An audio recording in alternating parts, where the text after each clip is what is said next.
Psychiatric screening is not an exact science, even admitted by the psychiatric community. It's unlike other branches of health and medicine. They're not really able to adhere to the same rigorous objective standards for diagnosing.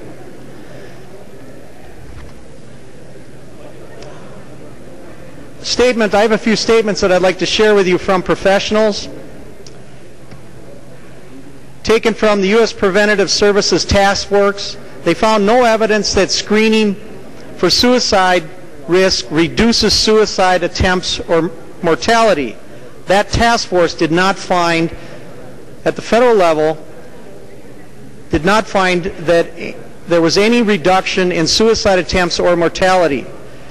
Ned Colon, the chairman of the task force, and the chief medical officer for the Colorado Department of Public Health and Environment stated, there's weak evidence that screening can distinguish people who will commit suicide from those who will not. And screening inevitably leads to treating some people who do not need it. Such interventions have consequences beyond side effects from drugs or treatments, he said. Another doctor, Dr. Steve Hyman, was former director of the National Institutes of Mental Health. On June 16, 2006, in the Washington Post, he said, by and large, brief diagnostic tests, especially doing broad screening in children, are not well validated, and one has to be concerned about missing real illness or, conversely, interpreting transient life troubles as a mental illness requiring intervention. I think the most significant point here, members, is the high false positives. The Teen Screen's author, Dr. David Schaefer, confirms the false positives in one of the few peer-reviewed journal articles on Teen Screen. Has a positive predictive value of 16%, which results in about 84 non-suicidal teens being referred for further evaluation for every 16 use correctly identified. If we had a cancer test and you had 16 people come back with results showing they had cancer, you'd have 84 people diagnosed with cancer that didn't have it and face possible treatment. Some additional statements from expert comments on the psychiatric screening from American Psychiatric Association's Diagnostic Statistical Manual in the 4th edition leaves much concern with how any screening instrument for any mental condition can be accurate.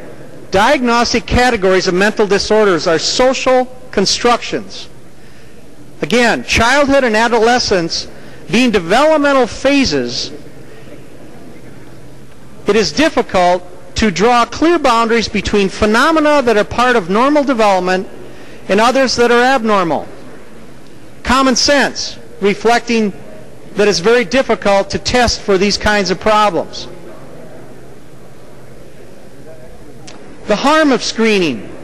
A 2006 research study published in the journal Science Influence said, of more concern we demonstrate that when a question is asked about a socially non-normative health behavior, i.e. illegal drug use, instead of decreases in the behavior, we see increased rates of non-normative behavior. It's like growing up and focusing on the negative, you end up producing the negative behavior. Testing results in false positives. False positives result in more drugs. These drugs that are generally used, the psychotropic drugs that are often used, have been associated with many mass shootings in our schools. Louisville, Kentucky, Prozac. Springfield, Oregon, Prozac. Columbine, Colorado, Luvox. Granite Hills, California, Celexa, Red Lake, Minnesota, Prozac. They're selective serotonin reuptake inhibitors, antidepressants.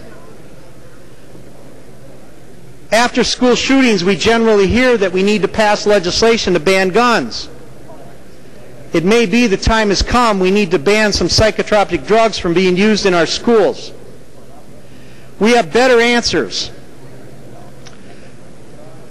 Let's stop putting kids in chemical straitjackets.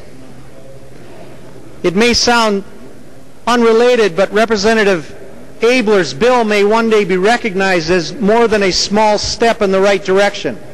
When Representative Abler introduced an amendment to start promoting some healthy food in our schools. I have a comment here from a doctor who has been practicing for 25 years. He says, I know what happens to the body, especially a developing one, when vital and essential nutrients are missing.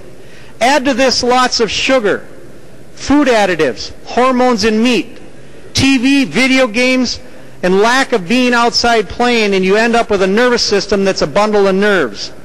I've also witnessed, he says, virtual overnight successes by using good nutrition, some discipline on the video and computer games and the like.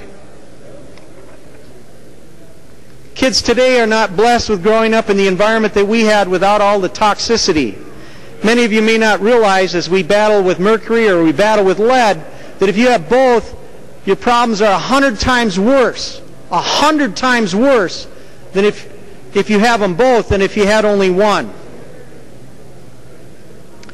Members, I believe this is a very, very serious matter. It's a very troubling matter to have going on in our schools.